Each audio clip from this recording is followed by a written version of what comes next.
people boarding Missoula's public buses can now carry guns on board.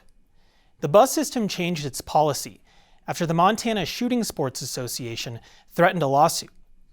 As Montana PBS's Brianna McCabe reports, the bus service made the change reluctantly. But the gun rights group says the city never had the right to ban firearms in the first place. Regulars on Missoula's Mountain Line bus system have come to expect routine in their rides, a consistent schedule, riding for free, rules like no smoking, eating, or drinking, and until recently, no firearms. You shouldn't need a gun on the bus. You know, who are you actually protecting yourself from? It's our right to have it on the bus or walk down the street or in the mall. It seems pretty drastic and super unsafe. I think it's very reasonable to know that you can get to work or to your doctor's appointment or downtown without having to worry that the person sitting next to you is packing.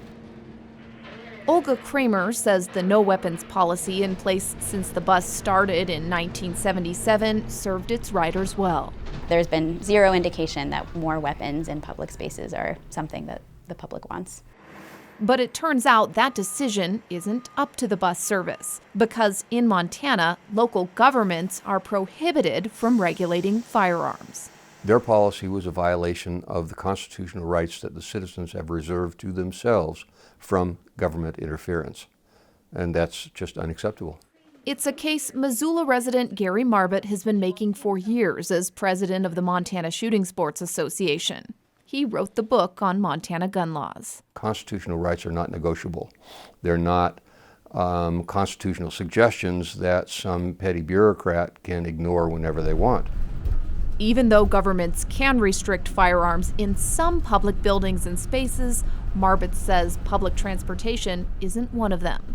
In 2015, he wrote a letter to Mountain Line to make this case. Saying basically, hey, you guys are violating the law, you need to knock it off.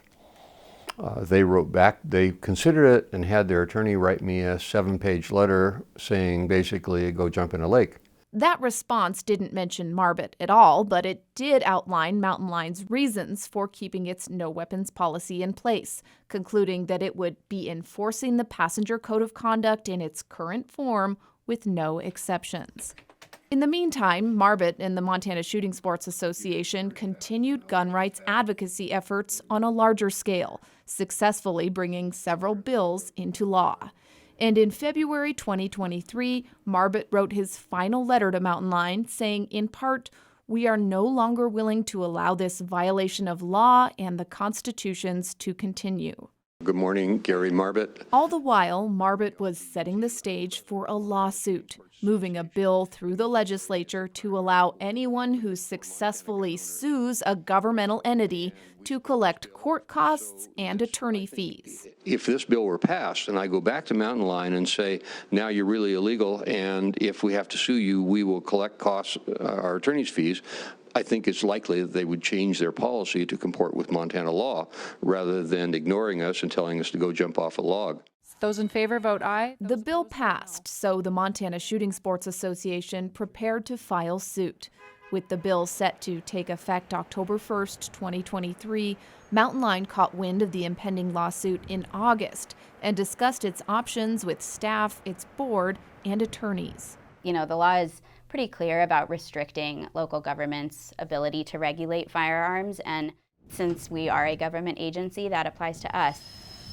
Ultimately, the board of directors decided to change the policy rather than risk funds intended to improve their busing infrastructure to pay off a lawsuit. Redirecting our efforts toward a lawsuit that we would not be super likely to win did not seem like a really good response. So the rewritten policy went live in October, stating no unlawful weapons are allowed on Mountain Line vehicles or property. So essentially, if somebody is allowed to possess a weapon, they can bring it on board a bus.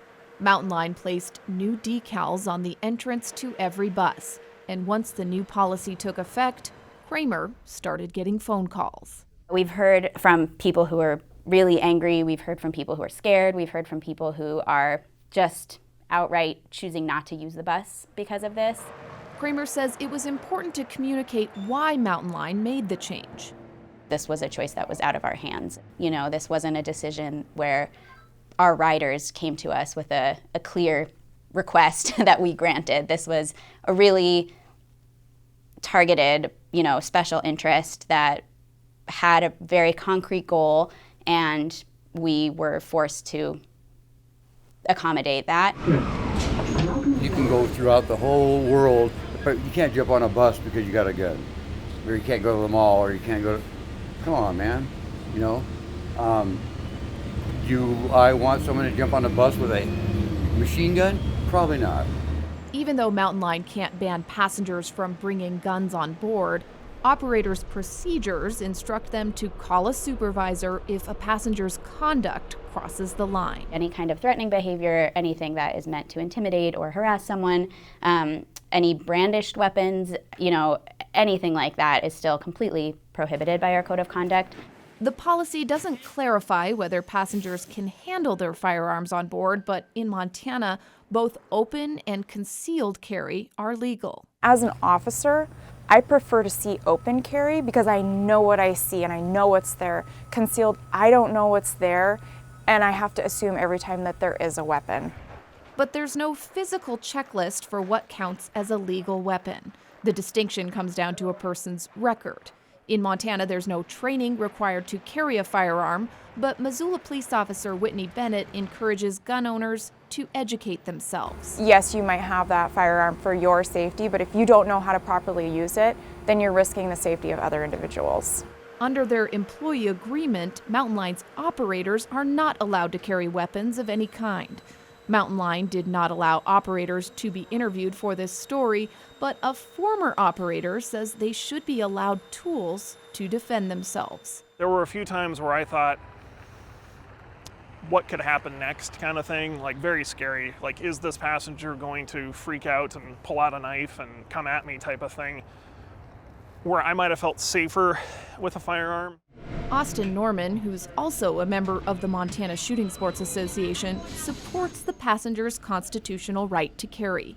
And he says it shouldn't have taken Mountain Line so long to recognize it. I think it's too bad that you have to do things like lawsuits or even a threat of lawsuit to get a public entity to do what it probably should be doing to begin with. Until the threat of a lawsuit, the benefits of sticking to a policy that we had for decades, that we stood behind and that we believed was in the best interests of the entire community really, were greater than the risks of sticking to it. In Billings, the city-owned Met Transit has operated under a policy that's less explicit than Mountain Line's. The wording is more of a request, saying passengers should refrain from possessing weapons. We don't say it's prohibited. We just ask that you don't. We're not telling you can't do it. We just appreciate if you didn't. Met Transit manager Rusty Logan says firearms have never been an issue on Billings buses and that the policy is meant to empower operators. There's always flexibility in the policies. It's open to interpretation, and it does lend a little bit of, ambiguity to it for the public, but it's also purposefully ambiguous to give the operators the flexibility that they need in order to execute that service daily. As city employees, Met Transit operators can carry concealed weapons with a permit. Logan says differing rules across the state have spurred passionate conversations at the Montana Transit Authority, where he serves as president. I can understand both sides of the argument.